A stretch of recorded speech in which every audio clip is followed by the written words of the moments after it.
कार्तिक मास महात्म्य का यह 31वां अध्याय बतलाया भगवान ने प्रभु स्मरण का सरल उपाय।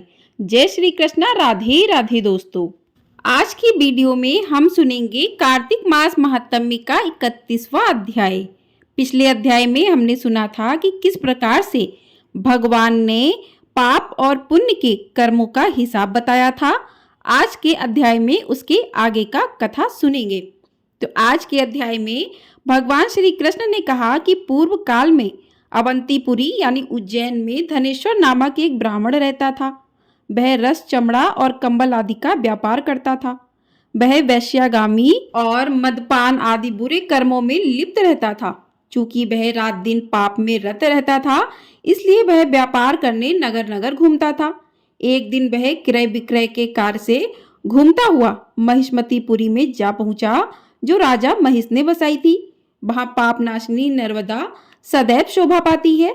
उस नदी के किनारे कार्तिक का व्रत करने वाले बहुत से मनुष्य अनेक गांव से स्नान करने के लिए आए हुए थे। धनेश्वर ने उन सबको देखा और अपना सामान बेचता हुआ वह भी 1 मास तक वहीं रहा। वह अपने माल को बेचता हुआ नर्मदा नदी के तट पर घूमता हुआ स्नान, जप और देवार्चन में लगे हुए ब्राह्मणों को देखता और वैष्णवों के मुख से भगवान विष्णु के नामों का कीर्तन सुनता था। वह वहां रहकर उनको स्पर्श करता रहा, उनसे बातचीत करता रहा। वह कार्तिक के व्रत की उद्यापन विधि तथा जागरण भी देखता रहा। उसने पूर्णिमा के व्रत को भी देखा कि व्रती ब्राह्मणों तथा गौओं को भोजन करा रहे हैं, उनको दक्षिणा आदि भी दे रहे हैं। उसने नित्य प्रति भगवान शंकर की प्रसन्नता के लिए होती दीपमाला भी देखी। त्रिपुर नामक राक्षस के 3 पुरों को भगवान शिव ने इसी तिथि को जलाया था। इसलिए शिव जी के भक्त इस तिथि को दीप उत्सव मनाते हैं। जो मनुष्य मुझ में और शिव जी में भेद करता है, उसकी समस्त क्रियाएं निष्फल हो जाती हैं। इस प्रकार नर्मदा तट पर रहते हुए जब उसको 1 माह व्यतीत हो गया, तो एक दिन अचानक उसे किसी काले सांप ने डस लिया। इससे विहल होकर वह भूमि पर गिर पड़ा। उसकी यह दशा देखकर वहां के दयालु भक्तों ने उसे चारों ओर से घेर लिया और उसके मुंह पर तुलसी दल मिश्रित जल की छींटे देने लगे। जब उसके प्राण निकल गए, तब यमदूतों ने आकर उसे बांध लिया और कौड़े बरसाते हुए उसे यमपुरी ले गए। उसे देखकर चित्रगुप्त ने यमराज से कहा कि इसने बाल्यावस्था से लेकर आज तक केवल बुरे कार्य ही किए हैं। इसके जीवन में तो पुण्य का लेश मात्र भी दृष्टिगोचर नहीं होता। यदि मैं पूरे 1 वर्ष तक भी आपको सुनाता रहूं, तो भी इसके पापों की सूची समाप्त नहीं होगी। यह महापापी है, इसलिए इसको 1 कल्प तक घोर नरक में डालना चाहिए। चित्रगुप्त की बात सुनकर यमराज ने कुपित होकर काल नेमी के समान अपना भयंकर रूप दिखाते हुए अपने अनुचरों को आज्ञा देते हुए कहा, हे प्रेत सेनापतियों, इस दुष्ट को मुग्धरों से मारते हुए कुंभीपाक नरक में डाल दो। सेनापतियों ने मुग्धरों से उसका सिर फोड़ते हुए कुंभीपाक नरक में ले जाकर खौलते हुए तेल के कढ़ाई में डाल दिया। प्रेत सेनापतियों ने उसे जैसे ही तेल के कढ़ाई में डाला, वैसे ही वहां का कुंड शीतल हो गया। ठीक उसी प्रकार जिस प्रकार पूर्व काल में प्रहलाद जी को डालने से दैत्यों की जलाई हुई आग ठंडी हो गई थी। यह विचित्र घटना देखकर प्रेत सेनापति यमराज के पास गए और उनसे सारा वृत्तांत कहा। सारी बात सुनकर यमराज भी आश्चर्यचकित हो गए और इस विषय में पूछताछ करने लगे। उसी समय नारद जी वहां आए और यमराज से कहने लगे, सूर्य नंदन, यह ब्राह्मण नरकों का उपभोग करने योग्य नहीं है। जो मनुष्य पुण्य कर्म करने वाले लोगों का दर्शन, स्पर्श और उनके साथ वार्तालाप करता है, वह उनके पुण्य का 6वां अंश प्राप्त कर लेता है। यह धनेश्वर तो 1 मास तक श्री हरि के कार्तिक व्रत का अनुष्ठान करने वाले असंख्य मनुष्यों के संपर्क में रहा, अतः यह उन सबके पुण्यांश का भागी हुआ है। इसको अनिच्छा से पुण्य प्राप्त हुआ है, इसलिए यह यक्ष की योनि में रहे और पाप भोग के रूप में सब नरक का दर्शन मात्र करके ही यम यातना से मुक्त हो जाए। भगवान श्री कृष्ण ने कहा, सत्यभामा, नारद जी के इस प्रकार कहकर चले जाने के पश्चात धनेश्वर को पुण्यात्मा समझते हुए यमराज ने दूतों को उसे नरक दिखाने की आज्ञा दी। फिर भगवान श्री कृष्ण ने आगे कहा कि हे प्रिय, यमराज की आज्ञा शिरोधार्य करते हुए प्रेतपति धनेश्वर को नरकों के समीप ले गया और उसे दिखाते हुए कहने लगा कि हे धनेश्वर, महान भय देने वाले इस नरकों की ओर दृष्टि डालो। इनमें पापी पुरुष सदैव दूतों द्वारा पकाए जाते हैं। यह देखो, यह तप्त बागचुक नामक नरक है, जिसमें देह जलने के कारण पापी विलाप कर रहे हैं। जो मनुष्य भोजन के समय भूखों को भोजन नहीं देता, वह बार बार इस नरक में डाले जाते हैं। वह प्राणी जो गुरु, अग्नि, ब्राह्मण, गौ, वेद और राजा इनको लात मारता है, वह भयंकर नरक अतिशय पापों के करने पर मिलते हैं।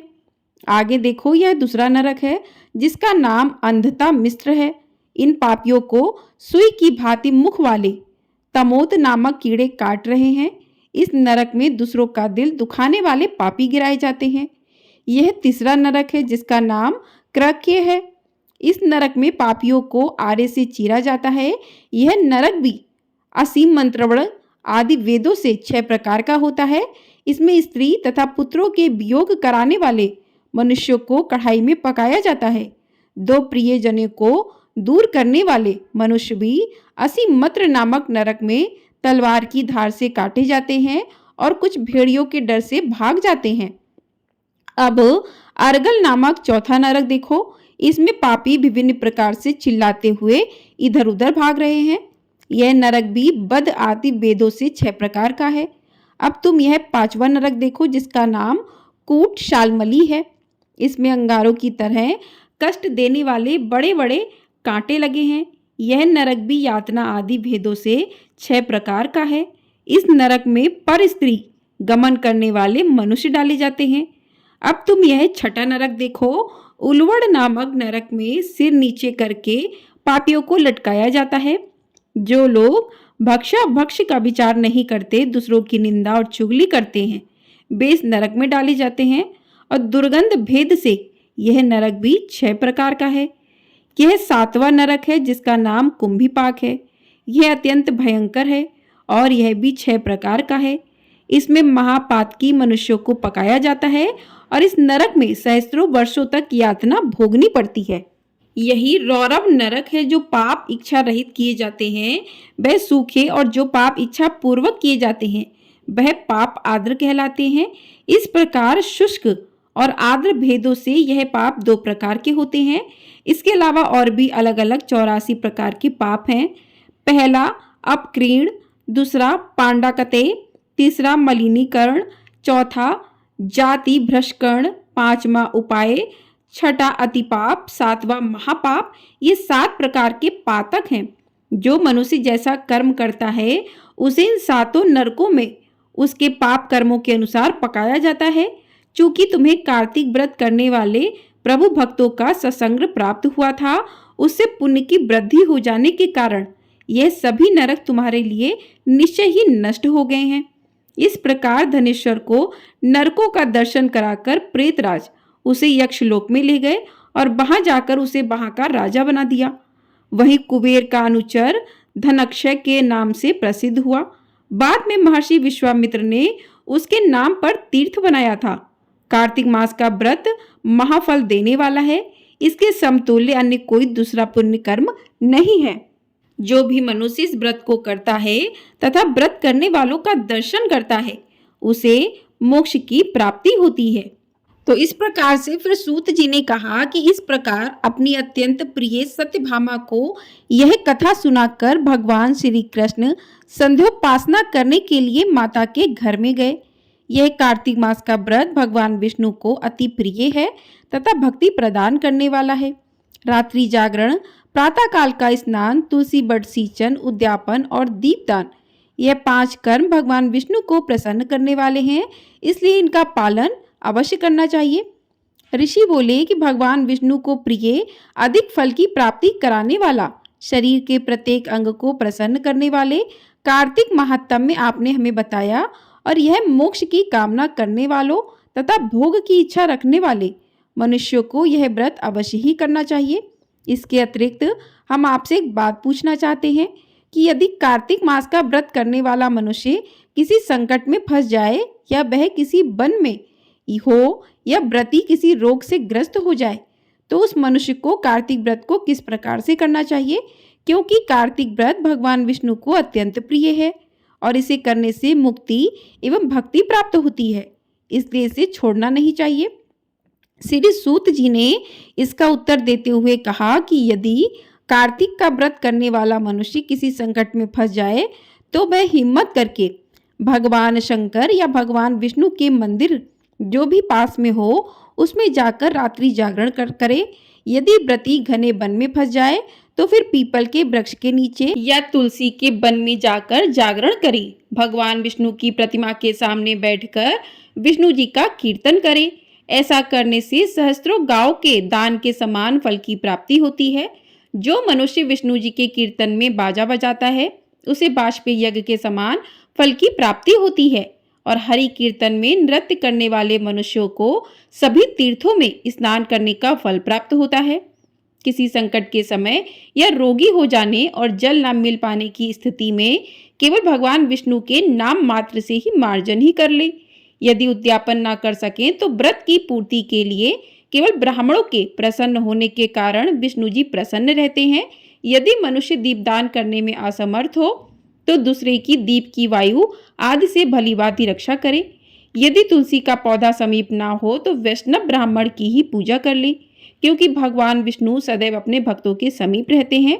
इन सब के ना होने पर कार्तिक का व्रत करने वाला मनुष्य ब्राह्मण गौ, पीपल और बट वृक्ष की श्रद्धा पूर्वक सेवा करे।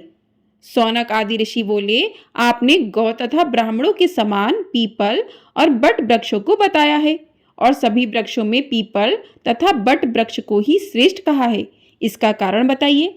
तभी सूत जी बोले कि पीपल भगवान विष्णु का और बट भगवान शंकर का स्वरूप है। पलाश ब्रह्मा जी के अंश से उत्पन्न हुआ है। जो कार्तिक मास में उसके पत्तल में भोजन करता है वह भगवान विष्णु के लोक में जाता है। जो इन वृक्षों की पूजा, सेवा और दर्शन करते हैं उनके सभी पाप नष्ट हो जाते हैं। ऋषियों ने पूछा, हे प्रभु, हम लोगों के मन में एक शंका है कि ब्रह्मा, विष्णु और शंकर वृक्ष स्वरूप क्यों हैं?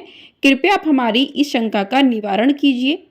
सूत जी बोले कि प्राचीन काल में भगवान शिव तथा माता पार्वती विहार कर रहे थे। उस समय उनके विहार में विघ्न उपस्थित करने के उद्देश्य से अग्निदेव ब्राह्मण का रूप धारण करके वहां पहुंचे। विहार के आनंद के वशीभूत हो जाने के कारण कुपित होकर माता पार्वती ने सभी देवताओं को श्राप दे दिया। माता पार्वती ने कहा, हे देवताओं, विषय सुख से कीट पतंगे तक अनविज्ञ नहीं है। आप लोगों ने देवता होकर भी उसमें विघ्न उपस्थित किया है, इसलिए आप सभी वृक्ष बन जाओ। सूत जी बोले, इस प्रकार कुपित पार्वती जी के श्राप के कारण समस्त देवता वृक्ष बन गए। यही कारण है कि भगवान विष्णु पीपल और शिव जी बट वृक्ष हो गए। इसलिए भगवान विष्णु का शनिदेव के साथ योग होने के कारण केवल शनिवार को ही पीपल को छूना चाहिए, अन्य किसी भी दिन पीपल को नहीं छूना चाहिए। फिर ऋषियों ने पूछा कि हे सूत जी, पीपल के वृक्ष की शनिवार के अलावा सप्ताह के शेष दिनों में पूजा क्यों नहीं की जाती? तो सूत जी बोले कि हे ऋषियों, समुद्र मंथन करने से देवताओं को जो रत्न प्राप्त हुए उनमें से देवताओं ने लक्ष्मी और कौस्तुभ मणि भगवान विष्णु को समर्पित कर दी थी। जब भगवान विष्णु लक्ष्मी जी से विवाह करने के लिए तैयार हुए तो लक्ष्मी जी बोली, हे प्रभु, जब तक मेरी बड़ी बहन का विवाह नहीं हो जाता तब तक मैं छोटी बहन आपसे किस प्रकार से विवाह कर सकती हूँ। इसलिए आप पहले मेरी बड़ी बहन का विवाह करा दें, उसके बाद आप मुझसे विवाह कीजिए। यह नियम है जो प्राचीन काल से चला आ रहा है। सूत जी ने कहा कि लक्ष्मी जी के मुख से ऐसे वचन सुनकर भगवान विष्णु ने लक्ष्मी जी की बड़ी बहन का विवाह उद्दालक ऋषि के साथ संपन्न करा दिया। लक्ष्मी जी की बड़ी बहन लक्ष्मी जी बड़ी कुरूप थी। उसका मुख बड़ा, दांत चमकते हुए, उसकी देह वृद्धा की भांति, नेत्र बड़े बड़े और बाल रूखे थे। भगवान विष्णु द्वारा आग्रह किए जाने पर ऋषि उद्दालक उससे विवाह करके उसे वेद मंत्रों की ध्वनि से गुंजाते हुए अपने आश्रम ले आए। वेद ध्वनि से गुंजित हवन के पवित्र धुएं से सुगंधित उस ऋषि के सुंदर आश्रम को देखकर लक्ष्मी को बहुत दुख हुआ। वह महर्षि उद्दालक से बोली, चूंकि इस आश्रम में वेद ध्वनि गूंज रही है इसलिए यह स्थान मेरे रहने योग्य नहीं है, इसलिए आप मुझे यहाँ से अन्यत्र ले चलिए। उसकी बात सुनकर महर्षि उद्दालक बोले कि तुम यहाँ क्यों नहीं रह सकती और तुम्हारे रहने योग्य अन्य कौन सा स्थान है, वह भी मुझे बताओ। तो आलक्ष्मी बोली, जिस स्थान पर वेद की ध्वनि होती हो, अतिथियों का आदर सत्कार किया जाता हो, यज्ञ आदि होते हो, ऐसे स्थान पर मैं नहीं रह सकती। जिस स्थान पर पति पत्नी आपस में प्रेम से रहते हो, पितरों के निमित्त यज्ञ होते हो, देवताओं की पूजा होती हो, उस स्थान पर मैं नहीं रह सकती। जिन स्थान पर वेदों की ध्वनि ना हो, अतिथियों का आदर सत्कार ना होता हो, यज्ञ ना होते हो, पति पत्नी आपस में कलेश करते हो, पूज्य वृद्धों सत्पुरुषों तथा मित्रों का अनादर होता हो, जहाँ दुराचारी चोर पर स्त्रीगामी मनुष्य निवास करते हो, जिस स्थान पर गायों की हत्या की जाती हो, मद्यपान ब्रह्म हत्या आदि पाप होते हो, ऐसे स्थानों पर मैं प्रसन्नतापूर्वक निवास करती हूँ। सूत जी बोले कि लक्ष्मी के मुख से इस प्रकार के वचन सुनकर उद्दालक का मन खिन्न हो गया। वह इस बात को सुनकर मौन हो गए। थोड़ी देर बाद वे बोले कि ठीक है, मैं तुम्हारे लिए ऐसा स्थान ढूंढ दूंगा। जब तक मैं तुम्हारे लिए ऐसा स्थान ना ढूंढ लूं, तब तक तुम इसी पीपल के नीचे चुपचाप बैठी रहना। महर्षि उद्दालक उसे पीपल के वृक्ष के नीचे बैठाकर उसके रहने योग्य स्थान की खोज में निकल पड़े। परंतु जब बहुत समय तक प्रतीक्षा करने पर भी वे वापस नहीं लौटे, तो आलक्ष्मी विलाप करने लगी। जब बैकुंठ में बैठी लक्ष्मी जी ने अपनी बड़ी बहन आलक्ष्मी का विलाप सुना, तो वे व्याकुल हो गईं। वे दुखी होकर भगवान विष्णु से बोली, हे प्रभु, मेरी बड़ी बहन पति द्वारा त्यागे जाने पर अत्यंत दुखी है। यदि मैं आपकी प्रिय पत्नी हूँ, तो आप उसे आश्वासन देने के लिए उसके पास चलिए। लक्ष्मी जी की प्रार्थना पर भगवान विष्णु लक्ष्मी जी सहित उस पीपल के वृक्ष के पास गए, जहां आलक्ष्मी बैठकर विलाप कर रही थी। उसको आश्वासन देते हुए भगवान विष्णु बोले, हे आलक्ष्मी, तुम इसी पीपल के वृक्ष की जड़ में सदैव के लिए निवास करो, क्योंकि इसकी उत्पत्ति मेरे ही अंश से हुई है और इसमें सदैव मेरा ही निवास रहता है। प्रत्येक वर्ष ग्रस्त लोग तुम्हारी पूजा करेंगे और उन्हीं के घर में तुम्हारी छोटी बहन का वास होगा। स्त्रियों को तुम्हारी पूजा विभिन्न उपहारों से करनी चाहिए। मनुष्यों को पुष्प धूप दीप गंध आदि से तुम्हारी पूजा करनी चाहिए तथा तुम्हारी छोटी बहन लक्ष्मी उन पर प्रसन्न होगी। सूत जी बोले, ऋषियों, मैंने आपको भगवान श्री कृष्ण सत्यभामा तथा प्रथु नारद का संवाद सुना दिया, जिसे सुनते ही मनुष्य के समस्त पापों का नाश हो जाता है और अंत में वह बैकुंठ को प्राप्त करता है। यदि अब भी आप लोग कुछ पूछना चाहते हो तो अवश्य पूछिए, मैं उसे अवश्य कहूँगा। सूत जी के वचन सुनकर शौनक आदि ऋषि थोड़ी देर तक प्रसन्नचित्त वहीं बैठे रहे। तत्पश्चात वे लोग बद्री नारायण जी के दर्शन हेतु चल दिए। जो मनुष्य इस कथा को सुनता या सुनाता है, उसे इस संसार में समस्त सुखों की प्राप्ति होती है। इतनी कथा सुनकर सभी ऋषि सूत जी से बोले, हे सूत जी, अब आप हमें तुलसी विवाह की विधि बताइए। सूत जी बोले कि कार्तिक शुक्ला नवमी को द्वापर युग का आरंभ हुआ था, अतः यह तिथि दान और उपवास में क्रमशः पूर्वा व्यापनी तथा परहा व्यापनी हो तो ग्रहा है। इस तिथि को नवमी से एकादशी तक मनुष्य शास्त्रोक्त विधि से तुलसी के विवाह का उत्सव करे तो उसे कन्यादान का फल प्राप्त होता है। पूर्व काल में कनक की पुत्री किशोरी ने एकादशी तिथि में संध्या के समय तुलसी की वैवाहिक विधि संपन्न की थी। इससे वह किशोरी वैधव्य दोष से मुक्त हो गई। अब मैं उसकी विधि बतलाता हूँ। 1 तोला स्वर्ण की भगवान विष्णु की सुंदर प्रतिमा तैयार कराएं, अथवा अपनी शक्ति के अनुसार आधे या चौथाई तोले की ही प्रतिमा बनवा ले। फिर तुलसी और भगवान विष्णु की प्रतिमा में प्राण प्रतिष्ठा कर षोडशोपचार से पूजा करें। पहले देश काल का स्मरण करके गणेश पूजन करें, फिर पुण्य वाचन कराकर नांदी श्राद्ध करें। तत्पश्चात वेद मंत्रों की उच्चारण और बाजे आदि की ध्वनि के साथ भगवान विष्णु की प्रतिमा को तुलसी जी के निकट लाकर रखें। प्रतिमा को वस्त्रों से आच्छादित करना चाहिए। उस समय भगवान का आवाहन करें, भगवान केशव, आइए देव, मैं आपकी पूजा करूंगा, आपकी सेवा में तुलसी को समर्पित करूंगा, आप मेरे संपूर्ण मनोरथों को पूर्ण करें। इस प्रकार आह्वान के पश्चात 3 बार अर्घपाद और विस्तर का उच्चारण करके इन्हें बारी बारी से भगवान को समर्पित करें। फिर आचमनीय पद का 3 बार उच्चारण करके भगवान को आचमन करवाएं।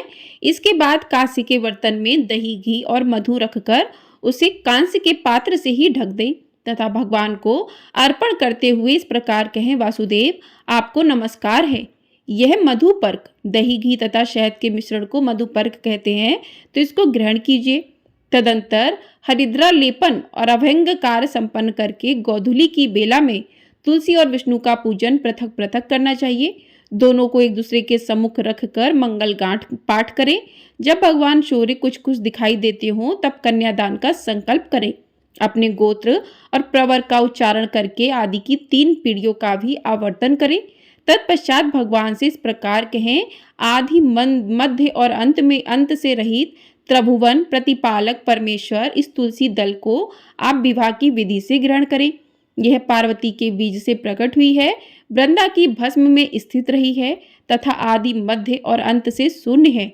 आपको तुलसी बहुत ही प्रिय है, अतः इसे मैं आपकी सेवा में अर्पित करता हूँ। मैंने जल के घड़ों से सींचकर और अन्य प्रकार की सेवाएं करके अपनी पुत्री की भांति इसे पाला पोसा और बढ़ाया है। आपकी प्रिया तुलसी मैं आपको दे रहा हूँ, प्रभु आप इसे ग्रहण करें। इस प्रकार तुलसी का दान करके फिर उन दोनों अर्थात तुलसी और भगवान विष्णु की पूजा करें और विवाह का उत्सव मनाएं। सुबह होने पर पुनः तुलसी और विष्णु जी का पूजन करें। अग्नि की स्थापना करके उसमें द्वादश मंत्र से खीर, घी, मधु और तिल मिश्रित हवनीय द्रव्य की 108 आहुति दें। फिर सुष्टकृत होम करके पूर्ण आहुति दें। आचार्य की पूजा करके होम की शेष विधि पूरी करें। उसके बाद भगवान से इस प्रकार प्रार्थना करें, हे प्रभु आपकी प्रसन्नता के लिए मैंने यह व्रत किया है। जनार्दन, इसमें जो न्यूनता हो वह आपके प्रसाद से पूर्णता को प्राप्त हो जाए। यदि द्वादशी में रेवती का चौथा चरण बीत रहा हो तो उस समय पारण न करें। जो उस समय भी पारण करता है वह अपने व्रत को निष्फल कर देता है। भोजन के पश्चात तुलसी के स्वतः गलकर गिरे हुए पत्तों को खाकर मनुष्य सब पापों से मुक्त हो जाता है। भोजन के अंत में ऊख, आंवला और बेर का फल खा लेने से उश्चिट दोष मिट जाता है। तदंतर भगवान का विसर्जन करते हुए कहें, भगवान आप तुलसी के साथ वैकुंठ धाम में पधारे। प्रभु मेरे द्वारा की हुई पूजा ग्रहण करके आप सदैव संतुष्टि करें। इस प्रकार देवेश्वर विष्णु का विसर्जन करके मूर्ति आदि सब सामग्री आचार्य को अर्पण करें। इससे मनुष्य कृतार्थ हो जाता है। यह विधि सुनाकर सूत जी ने ऋषियों से कहा, हे ऋषियों, इस प्रकार जो मनुष्य श्रद्धा पूर्वक सत्य, शांति और संतोष को धारण करता है, भगवान विष्णु को तुलसी दल समर्पित करता है, उसके सभी पापों का नाश हो जाता है और वह संसार के सुखों को भोगकर अंत में विष्णु लोक को प्राप्त होता है। हे ऋषिवरों, यह कार्तिक महात्म्य में सब रोगों और संपूर्ण पापों का नाश करने वाला है। जो मनुष्य इस महात्म्य को भक्ति पूर्वक पढ़ता है और जो सुनकर धारण करता है, वह सब पापों से मुक्त हो भगवान विष्णु के लोक में जाता है। जिसकी बुद्धि खोटी हो तथा जो श्रद्धा से हीन हो, ऐसे किसी भी मनुष्य को यह महात्म्य नहीं सुनाना चाहिए। तो इस प्रकार से कार्तिक मास महात्म्य के सभी अध्याय पूर्ण हुए। बोले भगवान विष्णु की जय। आपको ये अध्याय पसंद आए हो तो वीडियो को लाइक कर दीजिएगा। चैनल पर पहली बार आए हैं तो चैनल को सब्सक्राइब कर लीजिएगा, शेयर भी कर दीजिएगा और वीडियो पसंद आई हो तो कमेंट बॉक्स में भगवान विष्णु की जय अवश्य लिखिएगा। बोलिए भगवान विष्णु की जय।